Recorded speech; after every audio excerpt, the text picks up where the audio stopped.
Welcome to Fantastic Vision. Please subscribe us before you watch today's video. After in-depth understanding, a company in Beijing, China is committed to developing a cutting-edge technology that aims to achieve the production of 5-nanometer process using existing lithography machines, and is expected to achieve mass production in the near future. The core lies in the self-aligned quadruple patterning (SAQP) technology, which has been used in TSMC's 7-nanometer process, and Intel has also tried to adopt it. Multiple exposure technology has always been the focus of the industry, and Intel is a pioneer in this field. As early as 2014, Intel successfully used multiple exposure technology to mass-produce 14-nanometer process. In 2016, when ASML's EUV lithography machine had not yet been mass-produced, Intel tried to combine DUV lithography machines with multiple exposure technology to improve transistor density and develop its own 10-nanometer process. However, this attempt did not achieve the expected success. Until the EUV lithography machine was mass-produced, Intel's 10-nanometer process still could not be mass-produced, and finally had to readjust its strategy and use EUV lithography machines for production. It is worth noting that TSMC used DUV lithography machines for production on the 7-nanometer process, which is aimed at achieving mass production as soon as possible and ensuring yield. At the same time, Samsung chose to take the lead in using EUV lithography machines for 7-nanometer process production. However, it turns out that TSMC's 7-nanometer process produced by DUV lithography machines has a higher yield. After mastering the 7-nanometer technology, TSMC further used EUV lithography machines to improve the performance of the 7-nanometer process. The industry has different opinions on Intel's 10-nanometer process. Some people believe that its performance is comparable to TSMC and Samsung's 7-nanometer process. This also triggered industry doubts about whether TSMC and Samsung are playing a number game in process naming. TSMC's 10-nanometer process did not last long in the market.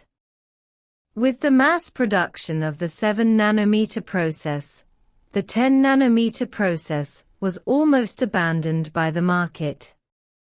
Today, this multiple exposure technology has been favored by the Chinese chip industry. Due to restrictions such as the international environment, the Chinese chip industry faces difficulties in obtaining EUV lithography machines. So choosing multiple exposure technology has become a helpless move. However, if this technology can be successfully applied to the production of 5-nanometer processes, it will have a major breakthrough in the Chinese chip industry. Under the current situation, China's high-end products, such as mobile phone chips and AI chips, cannot rely on external manufacturers, such as TSMC, for advanced process production, which has a huge impact on China's chip industry.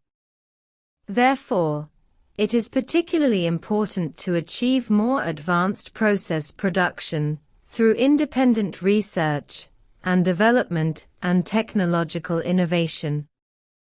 The research and development and application of this multiple exposure technology undoubtedly provides strong support for China's chip industry in breaking through technical bottlenecks, improving product performance, and reducing power consumption. Regarding the improvement of chip competitiveness, although China's SAQP technology has the shortcomings of yield decline and cost increase in the process of chip research and development, in the current environment, the realization of mass production of advanced processes is of milestone significance for domestic chips. As long as mass production can be successfully achieved, it will undoubtedly have a significant driving effect on the development of China's chip industry. At present, domestic AI chips are produced with 7nm technology, and their performance is comparable to NVIDIA's A100 chip, which fully demonstrates the high level of domestic chips in chip design technology. Although AI chips are expensive, such as the A100, which costs up to 100,000 yuan, and the higher-end H100, which costs up to 260,000 yuan, these cost increases are completely acceptable considering the performance and potential of domestic chips. In the AI chip market, the breakthrough of Chinese chips has shown strong competitiveness. Due to the restrictions imposed by the United States on NVIDIA's sale of high-end AI chips to China, NVIDIA had to adjust its strategy.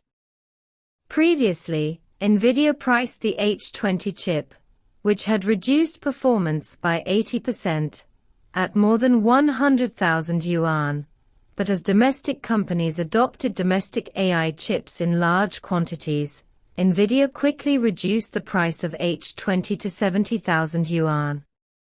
This fully demonstrates that the substitutability of domestic AI chips has put pressure on international giants. In the global chip industry, more than 70% of chips use mature processes of 14 nanometers and above, and the proportion of advanced process chips is relatively low. Chinese chips are already able to mass-produce processes close to the 7nm level.